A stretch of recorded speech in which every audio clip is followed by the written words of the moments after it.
Welcome back to Living Word Daily. Subscribe now, because today's story is one of the most powerful tales of destiny, betrayal, and divine favor, the story of Joseph. Joseph was the son of Jacob and Rachel, his father's favorite child. Jacob gave him a special coat, woven with many colors, a symbol of love and honor.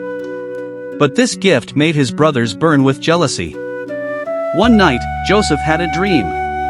He saw the sun, the moon, and 11 stars bowing before him. In another dream, bundles of grain bowed down to his bundle. When he shared these dreams, his brothers' envy turned into hatred. "Do you think you will rule over us?" they sneered. One day, Jacob sent Joseph to check on his brothers in the fields. But when they saw him coming, their hearts filled with rage. "Here comes the dreamer," they whispered.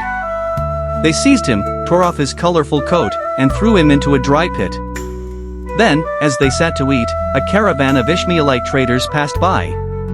Judah said, "Let's not kill him, let's sell him." And so, for 20 pieces of silver, Joseph was sold into slavery and taken to Egypt. They dipped his coat in goat's blood and took it to their father. Jacob wept bitterly, believing his beloved son was dead. In Egypt, Joseph was sold to Potiphar, an officer of Pharaoh. Even as a slave, the hand of God was upon him. Everything he touched prospered, and soon he was made overseer of Potiphar's house. But Potiphar's wife desired him. She tried to seduce him, but Joseph refused, saying, "How can I do this great wickedness and sin against God?" Angered by rejection, she accused him falsely, and Joseph was thrown into prison. Yet even in prison, the Lord was with him.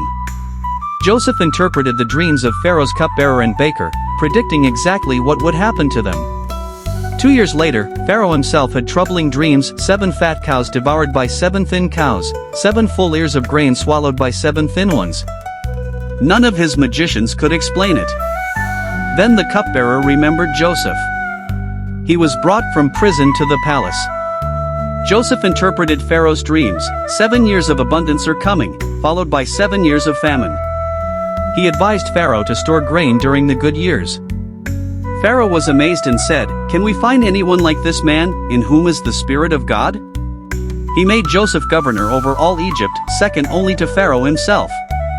When the famine struck, people from all lands came to Egypt for food, including Joseph's brothers.